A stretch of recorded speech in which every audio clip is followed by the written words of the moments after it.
Je suis ravie d'être encore avec vous aujourd'hui pour animer ce mercredi du COFER au nom de l'ensemble du bureau et du collège qui prépare toutes ces réunions. Et c'est avec un grand plaisir qu'aujourd'hui on a Robin François, plutôt François Robin, je suis en train de lire ta diapositive François, qui Mais est ouais, c'est maître, pour ça. Mais ouais, c'est piégeux, c'est piégeux.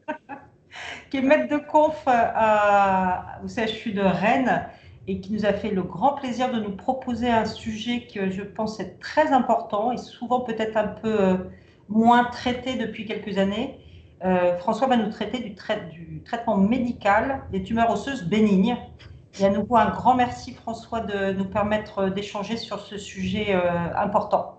Donc tu as à peu près 30 minutes, tes diapositives sont, on en a parlé, sont conséquentes, mais c'est un sujet tellement important. C'est Ouais. à toi. Alors, je vais me mettre en plein écran. Vous allez me dire si c'est bon pour vous et si ça passe bien. Et vous m'arrêtez si c'est pas le cas. Donc, du coup, oui, bah, merci beaucoup. En tout cas, je remercie beaucoup Emmanuel et Guillermo de m'avoir proposé de présenter cette thématique qui, à mon avis, je suis tout à fait d'accord, est globalement délaissée par une partie de la sphère rhumatologique. On a de plus en plus de sollicitations, en tout cas localement, et je pense que c'est vrai pour plusieurs centres, pour des traitements, puisque c'est des traitements qu'on utilise plus régulièrement dans l'ostéoporose et qui finissent par s'étendre un petit peu plus sur les tumeurs osseuses. Donc c'est pour ça que ça me permettait de présenter certaines thématiques d'intérêt. Alors, de quoi on va parler? Bah, on va parler surtout de cellules initialement, en se disant qu'on va essayer de dissocier le topo en trois parties. Une partie sur les cellules cartilagineuses, en parlant d'enchondrome et d'ostéochondrome, qui seront une thématique un peu plus annexe, parce que je pense que ce pourquoi nous sommes le plus sollicités, c'est pour les tumeurs osseuse type ostéomostéoïde, en étendant à l'ostéoblastome, on y reviendra. Et puis, par la suite, d'autres cellules, en tout cas des thématiques un peu plus annexes, comme les tumeurs à cellules géantes, qui, là aussi, sont une thématique de plus en plus représentée dans des demandes de consultation ou des demandes d'aide thérapeutique. François, je Ouais, m'excuse de t'interrompre, mais j'ai l'impression que ton diaporama ne défile pas. là, quand je le remets comme ça, il marche ou pas? C'est Là, bon. vous revoyez. Ouais, bah, je vais me laisser en petit écran si ça vous va comme ça, parce que j'ai l'impression que le grand écran ne veut pas. Alors, je vais C'est voir si ça parfait. passe bien. Alors, hop, ouais, c'est bon. Alors, première chose qui sera très rapide, puisqu'il y a des radiologues et d'autres collègues rhumatologues qui font des présentations complètes sur la thématique et la caractérisation des lésions osseuses. Il faut bien comprendre que la première étape est de bien savoir de quoi on parle, notamment au niveau lésions. La première chose, c'est de savoir que il y a une classification qui s'appelle la classification de Lodvik, qui permet entre autres, de différencier des lésions qui sont d'allure bénigne de lésions qui sont d'allure maligne ou qui vont rendre nécessaire des examens complémentaires un peu plus poussés. Et vous voyez que je vous ai entouré en rouge les deux zones qui sont les deux types de lésions qui vont être d'intérêt aujourd'hui, qui sont les Lodvik 1A et 1B, qui vont être par définition, en tout cas, qui vont nous orienter de façon plus régulière vers des thématiques bénignes et des tumeurs bénignes. L'autre élément, c'est qu'il faut bien comprendre que pour bien préciser le caractère bénin ou malin d'une tumeur, enfin d'une tumeur osseuse, il faut bien considérer plusieurs éléments. C'est-à-dire qu'il va bien sûr y avoir le tour de la lésion avec l'anneau sclérotique, qui va globalement parfois être plus rassurant que l'absence de cet anneau sclérotique, l'atteinte bien sûr du cortex, tous les éléments qu'on avait pu identifier dans des lésions et qu'on a appris en disant qu'il ne faut pas d'atteinte des parties molles, il ne faut pas que ça s'étende de façon trop étendue. Et donc, globalement, c'est l'association de ces différents éléments qui va permettre de dire on est plutôt sur une thématique bénigne d'une thématique maligne.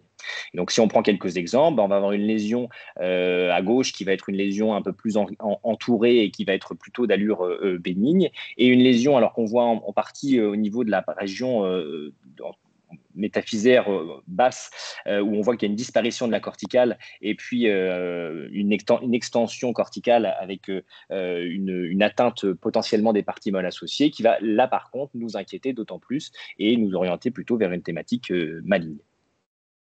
Alors, l'autre caractéristique qu'il va falloir préciser, c'est la localisation, puisque les localisations, alors là, c'est une figure qui est assez intéressante, mais on imagine que ce n'est pas un même patient qui a toutes ces maladies en même temps. Mais globalement, ça nous permet de bien différencier les différentes lésions. Alors, c'est écrit en tout petit, mais je vous ai surtout montré qu'il fallait différencier l'atteinte diaphysaire, de l'atteinte métaphysaire, de l'atteinte épiphysaire, et que bien sûr, les lésions vont être différentes en termes d'analogie. pour un âge inférieur à 20 ans, d'un âge supérieur à 40 ans, avec des diagnostics qui vont être bien sûr à évoquer de façon différente. On voit certaines localisations, mais on va y revenir, puisque les thématiques et les tumeurs qui vont nous intéresser aujourd'hui sont entourées en rouge là, sur cette figure. Ça va être l'ostéoblastome et l'ostéomostéoïde, et vous voyez que principalement, c'est une localisation qui va être métaphysaire, que les tumeurs à cellules géantes, globalement, c'est plutôt épiphysaire, même si dans d'autres localisations, on peut les retrouver.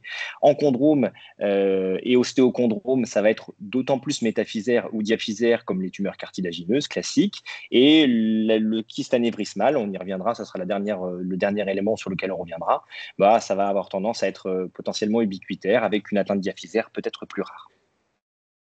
Alors, on va commencer par les cellules cartilagineuses après cette petite introduction. Alors, les cellules cartilagineuses, on va parler de deux types de tumeurs que sont les enchondromes et les ostéochondromes, donc on appelle aussi exostoses.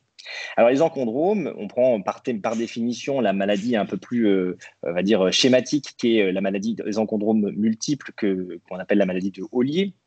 Alors, les enchondromes multiples, c'est une atteinte qui est souvent asymétrique et appendiculaire, comme on peut le voir sur cette figure, avec des atteintes des doigts qui peuvent être multiples.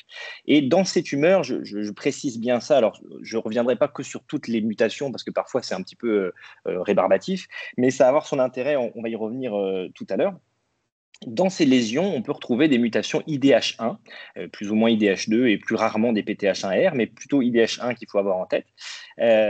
Globalement, actuellement, la rançon, elle est surtout chirurgicale devant la multiplicité des lésions et surtout le risque important de transformation au cours du temps, notamment sur le caractère multiple, ce qui fait que globalement, pour l'instant, ce sont des patients qui sont multi-opérés. Pourquoi je dis pour l'instant, alors je fais juste un petit élément en plus, c'est qu'il y a un autre syndrome qui est rattaché à ces enchondromes, qui correspond au syndrome de Maffucci, qui associe les enchondromes que je vous ai montré tout à l'heure et des malformations vasculaires, l'hémangiomatose associée. Ces deux maladies sont globalement sœurs, avec des mutations qui sont assez similaires.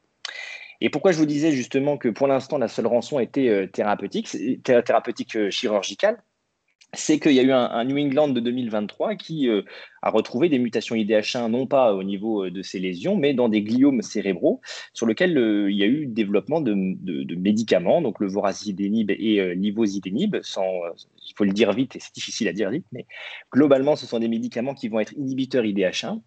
Et il y a l'équipe de Thomas von Brentano qui a eu l'idée de surveiller l'évolution de patients avec enchondromatose multiple sous ces traitements, utilisés dans cette indication-là, alors que classiquement, ils sont utilisés dans les gliomes, comme je vous le montre dans le New England. Et on voit que l'évolution est globalement, alors, sur la taille des lésions, ça reste discutable, mais sur la corticalisation et sur le fait que ça se condense, c'est globalement positive à 6 mois. Donc voilà, c'est pour ça que je vous parlais de cette mutation, puisque on voit que la connaissance de ces mutations permet en partie la transposition thérapeutique par la suite et des objectifs thérapeutiques que vous allez voir qui sont dans tous les cas très initiaux dans les différentes thématiques que je vais vous présenter aujourd'hui, mais qui globalement aussi peuvent être preuve d'un intérêt pour la thématique et potentiellement d'une évolution positive dans l'avenir. Alors, ensuite, à la suite des enchondromes, il y a, cette fois-ci, on parlait de la lésion interne, donc la lésion intra-osseuse, qu'est l'enchondrome. Là, on va partir de l'exostose, on va parler de l'exostose, avec principalement, là encore, l'exostose multiple, parce que les exostoses solitaires, souvent, on les met en évidence sur les examens et on ne sait pas trop quoi en conclure. Là, je vais vraiment me centrer sur les maladies des exostoses multiples et les enchondromatoses multiples. Et on voit que, justement, ça peut être, comme le nom l'indique, multiple, avec une déformation au niveau du poignet assez caractéristique qui s'appelle la déformation de Bessel-Hagen, avec une subluxation qu'on retrouve dans les familles et dans les patients atteints par cette maladie. Globalement, ce sont des maladies pour l'instant qui, là aussi, ont une rançon principalement chirurgicale. On se rend compte que ce sont des patients qui sont multi-opérés pour pas mal d'indications, mais on va y revenir. Alors, pour bien comprendre, c'est que vous voyez bien que ce sont des lésions qui ont tendance à sortir, c'est une exostose, principalement métaphysaire. Et sur cette figure physiopathologique, globalement, on comprend par les deux flèches, la rouge et la verte, l'évolution. C'est qu'en gros, par mutation des EXT1 et EXT2, qui sont les mutations génétiques de base de cette maladie qu'on retrouve dans les familles quand on la recherche, globalement, on va avoir une perte de régularité de la plaque de croissance avec des chondrocytes qui vont vont avoir tendance à aller vers l'extérieur avec des plaques de croissance ectopiques qui vont aller sur la portion latérale de la métaphyse, et donc avec le risque de développement des exostoses. Et par la même occasion, étant donné qu'il y a une consommation, si on peut dire ça comme ça, ou en tout cas moins de chondrocytes qui font leur boulot attendu, les chondrocytes hypertrophiques, ben on va avoir une stature qui va être plus petite. C'est-à-dire que c'est des gens qui vont être assez petits avec des exostoses qui vont se développer. Et donc, physiopathologiquement, ça permet de comprendre un petit peu le développement de cette maladie. Alors, vous voyez, hein, une exostose, c'est une figure anatomopathologique. Bah, quand on coupe une exostose, il y a une couverture cartilagineuse qui, normalement, est régulière et plutôt belle, et qui ne doit pas être irrégulière, justement, et plutôt aussi fine par définition. Et l'idée, c'est que ces patients-là, pour le moment, encore une fois, la rançon est principalement chirurgicale pour soit des séquelles esthétiques, des problèmes vasculaires ou neurologiques liés à des compressions liées à ces exostoses, mais parfois, il peut y avoir un risque de transformation sarcomateuse. Et les critères qui doivent faire penser à ça, bien sûr, c'est tout ce qui est clinique, de la majoration locale de douleur, des signes locaux inflammatoires, une localisation pelvienne parce qu'on peut moins la surveiller cliniquement que quelque chose d'appendiculaire, mais aussi la taille de l'exostose et l'épaisseur de cette couverture cartilagineuse. Si elle devient de plus de 2 cm chez l'adulte ou plus de 3 cm chez l'enfant, ça va être malheureusement un risque de développement sarcomateux avec une surveillance nécessaire. Et vous voyez, bah là, on a en haut à droite une exostose en coupe HES en coloration HES qui va globalement être plutôt belle avec un aspect régulier. Et puis en bas, une malheureusement transformation sarcomateuse avec une invasion du muscle adjacent par les cellules chondrocytaires. Alors, je vous présente une petite consultation pour bien comprendre pourquoi c'est nécessaire de surveiller ces gens. Alors, je ne sais pas dans vos centres si vous utilisez OmniDoc, mais c'est une vraie demande OmniDoc que j'ai reçue. C'est un patient de 65 ans qui avait un antécédent de maladie des exostoses multiples, anciennes et familiales. Et puis, on me dit qu'il a mal à l'épaule sur une exostose qu'il connaît déjà, douleur de l'épaule avec bursite mise en évidence par une échographie à l'extérieur. Et puis, on me demande l'infiltration, sachant que le médecin généraliste avait fait un complément par scanner et qui avait, je crois que c'était un scanner et que peut-être que l'IRM était déjà programmé. Et donc, je joue courageusement en consultation, j'ouvre les images de scanner.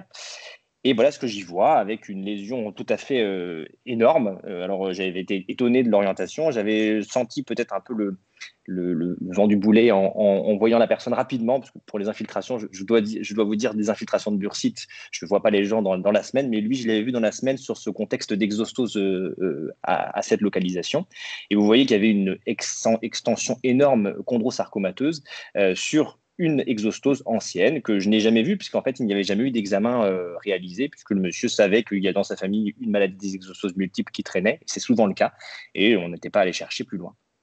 Et donc, ce qui appuie en partie un des messages importants sur les cellules cartilagineuses, que ce soit en chondrome ou ostéochondrome, je pense qu'il y a besoin d'avoir une cartographie par corps entier. Alors, pourquoi pas un NEOS, hein, si c'est possible dans vos centres, pour regarder les localisations d'exostose, parce que de savoir qu'il y en a une à ce niveau-là permet de savoir où surveiller cliniquement, sachant qu'il n'y a pas d'évolution, puisque comme c'est une cape cartilagineuse, il n'y a plus d'évolution après la puberté attendue, c'est-à-dire que globalement, elle reste à une taille donnée, puisque la plaque de croissance est fermée. Donc voilà pour les cellules cartilagineuses, et on va passer sur la cellule osseuse. Alors la cellule osseuse, cette fois-ci, on va parler de deux lésions, et je pense qu'on est de plus en plus sollicité. Après, il y a peut-être un biais, parce que c'est vrai que moi, au niveau ostéomostoïde, on me contacte souvent, ostéoblastome de plus en plus. Ces tumeurs-là sont des tumeurs qui sont extrêmement fréquentes. Les ostéomastéoïdes, ça représente 10 à 14% des tumeurs bénignes. C'est des tumeurs ostéoblastiques principalement du sujet masculin jeune, entre 10 et 30 ans.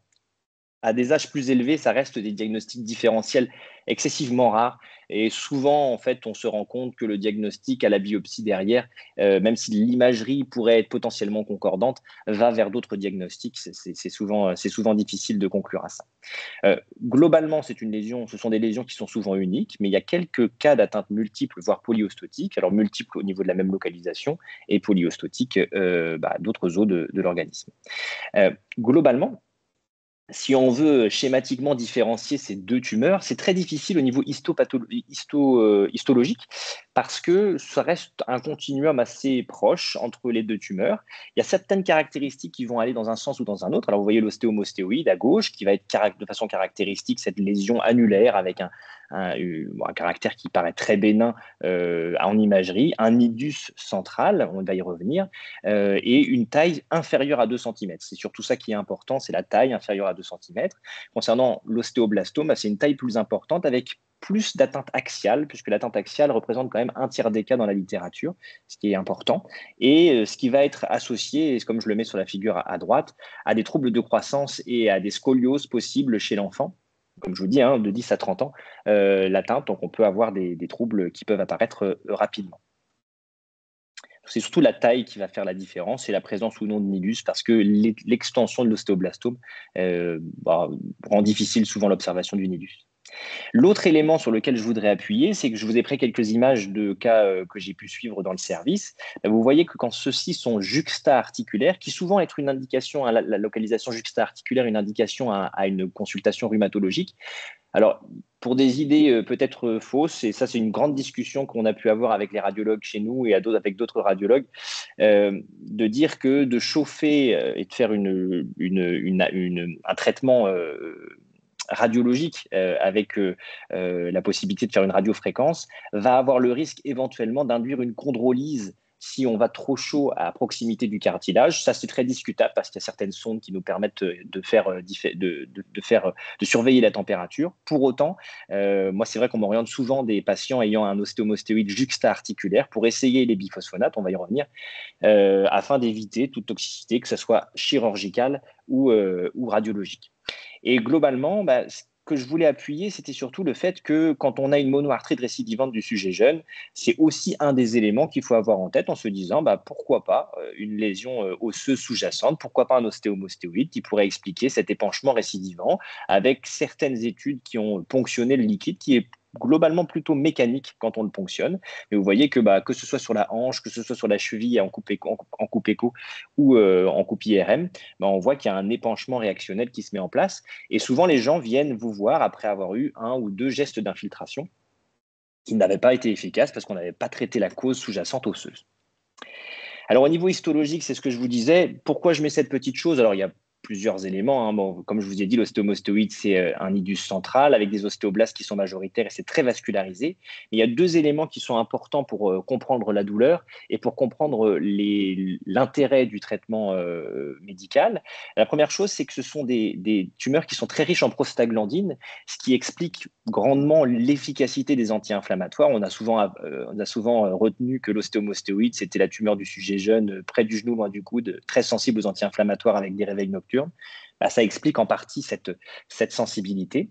Et l'autre chose, c'est que on va avoir un tissu qui va être richement vascularisé et très innervé. Et vous verrez que pour les biopsies, notamment d'ostéomostéoïdes, s'il y en a dans vos centres, que les radiologues, ils savent très bien si c'est une tumeur ostéoblastique parce que souvent, c'est très douloureux lors du passage du périoste et du passage de l'anneau sclérotique.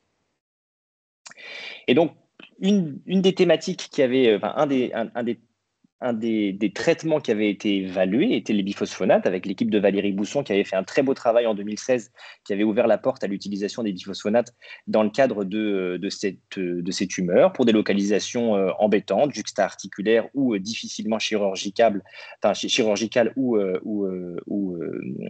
traitées par radiologie. Et globalement, l'effet des biphosphonates avait, dans cette cohorte, mis en évidence une diminution de l'inflammation et une augmentation de la densité d'une minéralisation du nidus. Dans notre centre, c'est un travail qui avait été présenté à la Société française de rhumatologie il y a 1 an, pour 16 patients en incluant ostéoblastomes et ostéomostéoïdes, avec 3 ostéoblastomes et 13 ostéomostéoïdes. On avait à peu près les mêmes résultats, avec des données un peu plus, on va dire, rhumatologiques, c'est-à-dire l'arrêt de travail. Vous voyez qu'il y avait une proportion d'environ 50% avant le traitement par biphosphonate qui était de 3 perfusions, et puis une proportion bien moindre, l'EVA qui évoluait très bien, la consommation d'anti-inflammatoires et de palier 2 ou plus qui était bien diminuée par le traitement, ce qui était donc des éléments d'intérêt au niveau thérapeutique. L'utilisation des biphosphonates, quand je parle de biphosphonates en oncologie bénigne, notamment dans le cadre de cette thématique des ostéomostéoïdes et des ostéoblastomes, c'est 4 à 5 mg d'aclasta ou de zometa ou d'acide zolédronique tous les mois, classiquement pendant 3 mois, sachant que l'étude, notamment de Valérie Bousson, il y avait une extension éventuelle jusqu'à 5 mois, et pareil pour le pamidronate. L'intérêt, c'est qu'il y a un effet rémanent dans l'os, ce qui n'est pas le cas, on le verra pour le dénosumab, pour d'autres tumeurs. Alors justement, les autres cellules, alors je me permets juste, hein, il y avait malheureusement un travail qui avait été lancé par Valérie Bousson, justement, qui s'appelait BISFOO, qui permettait potentiellement de répondre à la question de savoir quoi faire entre radiologie, traitement radiologique et traitement médical.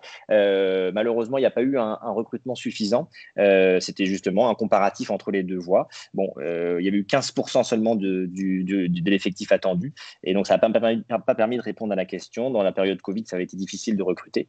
Mais globalement, c'est une des questions qui reste en suspens parce que ça ouvrirait la porte éventuelle à un traitement médical seul si on voit une efficacité suffisante. Alors, concernant les autres cellules, c'est un petit peu comme ça que je l'ai appelé, avec donc deux tumeurs que sont la tumeur à cellules géantes et le kyste anévrismal.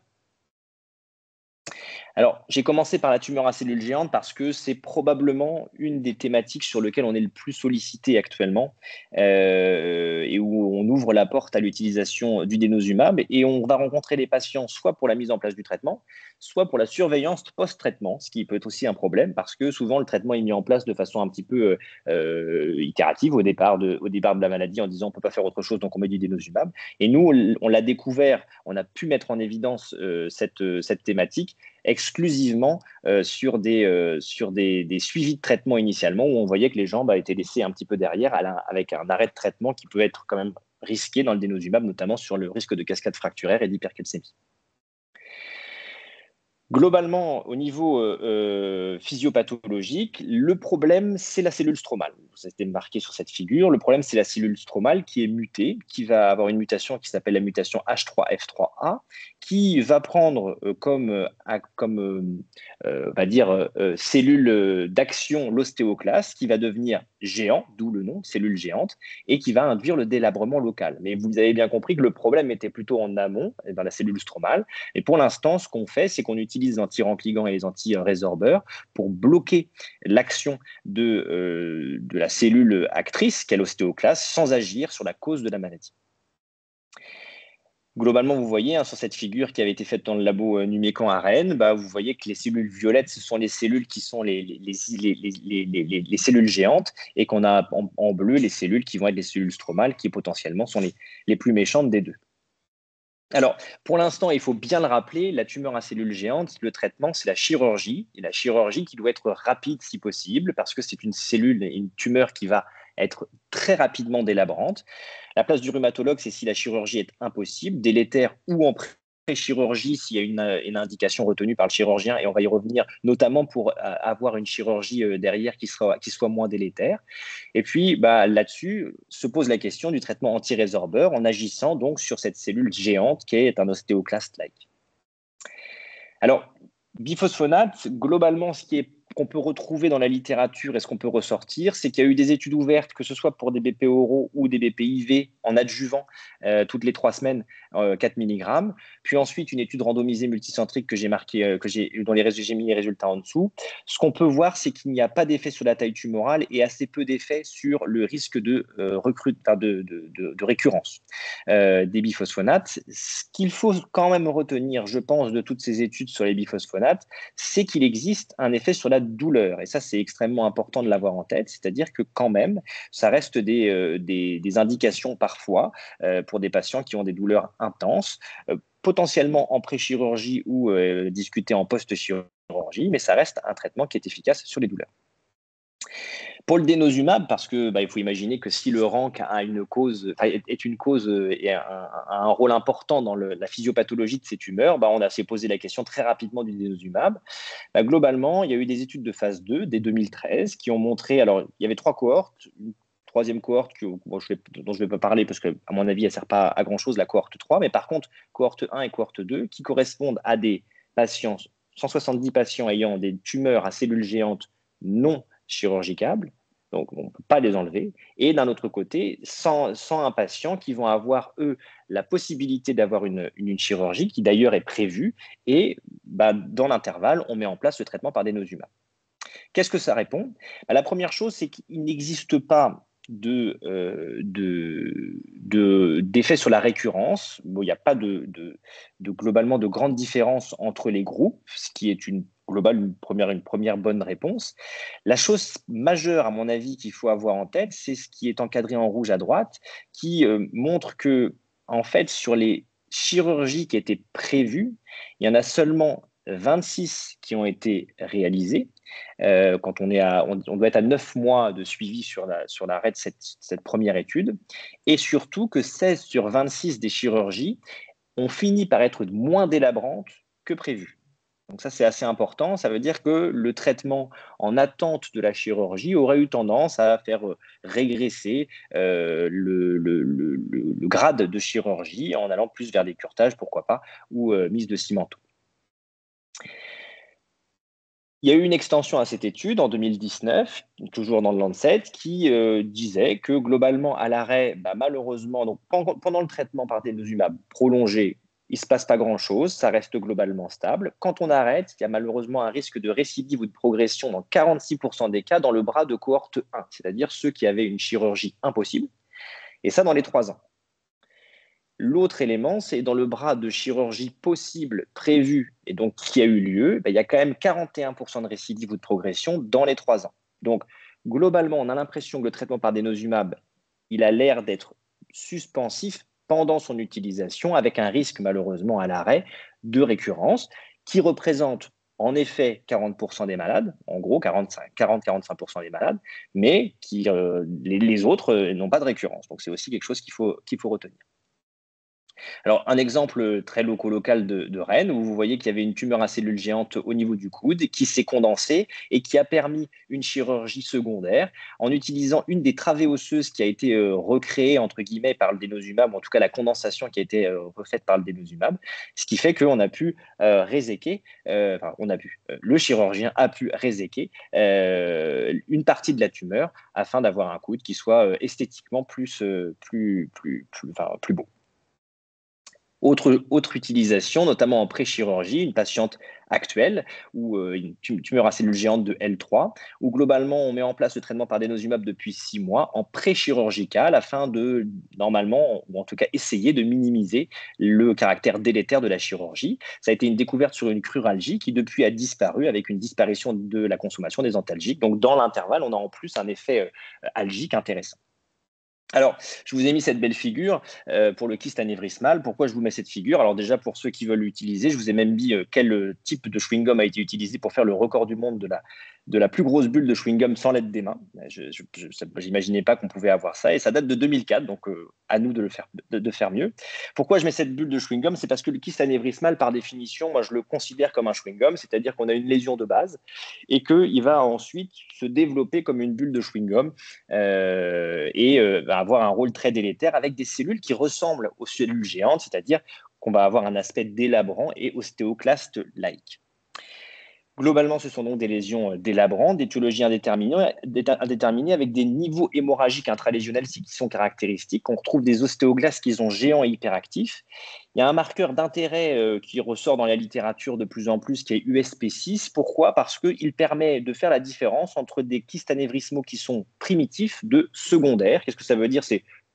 Soit c'est la maladie de base, soit on part, par exemple, malheureusement, parfois, ça peut arriver des kystes anévrismaux qui partent d'une métastase d'un cancer solide. C'est pour ça que c'est très important de faire un grand nombre de biopsies, notamment sur les zones qui peuvent prendre l'injection sur l'IRM, et de rechercher ce marqueur, parce que quand il est positif, ça va être un critère rassurant, on va dire, sur l'éventualité d'une cause sous-jacente. Alors, je vous montre cette figure qui est une lésion qu'on a pu voir dans le service. Alors, la patiente avait été hospitalisée dans un autre service en 2019 avec une lésion du bassin mise en évidence. Et puis, en 2021, elle vient chez nous pour radiculalgie et troubles sphinctériens, notamment au niveau urinaire, avec des niveaux intralésionnels qu'on voit bien, qui correspondent vraiment au kyste anévrismal. Elle a été mise sous denosumab pendant une longue période parce qu'en fait, il n'y avait pas de rançon chirurgicale possible, pas de traitement radiologique. Et donc, c'était le seul traitement. Et à visée d'intérêt, il y a eu une disparition des radiculalgies, disparition de la consommation de palier 3 avec une consommation seule de palier 1 et disparition des symptômes urinaires. Et donc, je pense que c'est important d'avoir cette idée de dire que face à une tumeur tumeur, bien sûr, pour lequel on a évalué l'avis du chirurgien parce que c'est lui le premier qui doit prendre en charge, et globalement, on peut avoir de beaux résultats à visée palliative, si on peut utiliser ce terme-là dans cette indication. Parfois c'est gros, parfois c'est petit, et on peut voir que c'est cette patiente, c'était une radiculalgie C6 gauche, et globalement, bonne évolution après 3 mois de dénosumab, arrêt du traitement et pas de récidive depuis, avec disparition totale de la radiculalgie. Là, encore une fois, l'intérêt du Rentligan en oncologie, c'est 120 mg tous les mois, mais après une dose de charge, comme écrit sur cette diapo, et on l'utilise donc dans les tumeurs à cellules géantes principalement, mais il faut savoir l'évoquer dans les kystes anévrismaux. Alors pour finir, juste un petit point, on utilise le dénosumab. Vous savez bien que le dénosumab, c'est un médicament qui peut avoir des conséquences à l'arrêt. Dans la cohorte de patients qu'on suit dans le service, j'avais présenté ces résultats à la Société française de rhumato. Il y a eu malheureusement un cas d'hypercalcémie aiguë à l'arrêt chez une patiente de 16 ans qui était symptomatique avec un syndrome polyuropolydipsique, et puis une augmentation brutale des marqueurs de résorption, comme on peut le voir sur cette figure, où en fait on voit la cinétique en fonction des patients qui avaient été suivis, des cross-labs. Si vous voyez que c'est une reprise très importante aux alentours de 6 mois, avec nécessité bien sûr d'un biphosphonate par la suite afin de verrouiller l'éventuel rebond de résorption et risque fracturaire. Globalement, c'est aussi l'évolution qu'on retrouve sur les DMO, avec le petit point que souvent, en fait, la densité minérale osseuse est faite à l'arrêt de l'anti-RANC et avant le biphosphonate. En tout cas, c'est comme ça que c'est fait dans le centre, parce que c'est rarement fait avant l'instauration du dénosumab. Donc, il est difficile de savoir si c'est exclusivement la perte de l'action du dénosumab qu'on a pu mettre en évidence par cette figure. Qu'est-ce que disent les grands essais, notamment l'essai de 2019 dont je vous ai parlé? Globalement, ce qu'on voit, c'est que c'est des patients qui vont avoir le risque pendant le traitement d'avoir des ostéonécroses de mâchoire, c'est la ligne d'en bas, que ce soit dans les cohortes 1 ou 2, où on a des risques qui restent modérés, mais qui sont à connaître et qu'il faut savoir présenter aux patients. Alors, je mets ça ici pour finir. Je dis que peut-être l'avenir est déjà là. Pourquoi? Parce que vous voyez bien qu'il y a un caractère assez toxique du passage systémique de nos traitements. Et il y a des équipes qui se penchent sur la possibilité d'une vectorisation, notamment dans les tumeurs à cellules géantes. Très récemment, en 2024, un travail qui vise à cibler, alors on est ex vivo, mais qui vise à cibler les vaisseaux des tumeurs à cellules géantes en visant le PSMA, avec la possibilité d'avoir une détection et un traitement local des tumeurs à cellules géantes en évitant la toxicité complète du dénosumab. Et l'autre chose, c'est que vous avez bien compris que dans les tumeurs à cellules géantes, si on ciblait de façon plus précise dans la physiopathologie la cellule stromale et la mutation H3F3, on pourrait potentiellement avoir moins de toxicité. C'est ce que cette équipe a essayé de faire avec une augmentation de l'apoptose liée à des inhibiteurs des histones déacétylases, qui sont donc des pistes d'intérêt pour l'avenir pour éviter la toxicité globale. Donc les messages importants, et je m'arrêterai là. Globalement, il faut bien identifier le problème et bien surveiller, c'était la première partie. Savoir que bien sûr que nous restons une alternative à la chirurgie, mais que je pense que nous allons être de plus en plus sollicités pour ces thématiques et qu'il est important d'en connaître les modalités et les surveillances. Que les traitements possibles pour le moment pour les ostéomostéoïdes sont les biphosphonates en cas de récidive ou de lésion avec potentielles conséquences locales de chirurgie ou de radiologie. Les TCG et le kyste anévrismal, c'est le dénosumab pour l'instant. Et pour les kystes anévrismaux, toujours bien faire plein de biopsies, rechercher pourquoi pas l'USP6 en anatomopathologie afin de verrouiller le fait que c'est un caractère primitif. Le petit plus, comme je vous ai dit, surveiller et faire une cartographie initiale pour les enchondromes et la maladie des exostoses multiples. Et je vous remercie, j'ai pas trop dépassé. Merci beaucoup François, comme toujours brillant, très clair, sur un sujet qui manifestement tu maîtrises bien. Moi j'ai juste une question avant que mes collègues soit sur Q&A ou soit sur conversation posent leurs questions. Vous avez une organisation, j'imagine, en RCP. Tout à fait. Voilà, et c'est vrai que la place du rhumatologue dans ces RCP, alors on nous interroge de temps en temps sur les gestes locaux, sur des éléments que nos collègues radiologues vont faire, mais là on voit bien que, en connaissant bien le sujet, on a quand même une place assez dédiée sur l'utilisation de ces traitements. Est-ce que tu peux nous expliquer un peu les plus-values et comment vous fonctionnez à Rennes? Alors à Rennes, en fait, bah, justement, je parlais du développement de la découverte de certains patients sous dénosumab un peu de façon fortuite. Ça a été fait par l'intermédiaire de cette RCP qui est donc dictée, il y a moi et Raphaël Guillain, qui est un radiologue ostéo-articulaire. On a développé avec M. Guggenbuhl cette RCP. Puis ensuite, on a eu les chirurgiens orthopédiques adultes et chirurgiens orthopédiques pédiatriques qui nous ont rejoints avec des anatomopathologistes. Et en gros, globalement, bah, on fait tous les 2 mois une RCP tumeur bénigne en général. Alors, il y en a certaines où je n'ai pas du tout mon mot à dire parce que c'est des choses qui sont en dehors de ma spécialité. Mais c'est vrai que de plus en plus, sur les ostéomostéoïdes, en fait, on les présente quasiment tous en se disant, bah, celui-là, ça va être plutôt de la chirurgie, celui-là, ça va être plutôt de la radiologie, celui-là, ça va être plutôt traitement médical. Et donc, c'est vraiment une alternative qu'on intègre beaucoup dans cette RCP-là. Oui, c'est exactement la question que j'allais te poser parce que, n'étant pas expert du tout sur les tumeurs osseuses, moi, les pathologies que je vois le plus fréquemment, c'est les ostéomostéoïdes. Et c'est vrai que ta discussion entre la thermocoagulation ou la résection percutanée versus le traitement médical, ça m'interpelle parce que j'avais tendance spontanément à dire à nos collègues interventionnels, allez-y. Ouais, alors en fait, tout dépend de la localisation. Il y a certains cas qui me reviennent, notamment de lésions au niveau du bassin, avec le risque, malheureusement, au niveau des trous sacrés, d'avoir des lésions si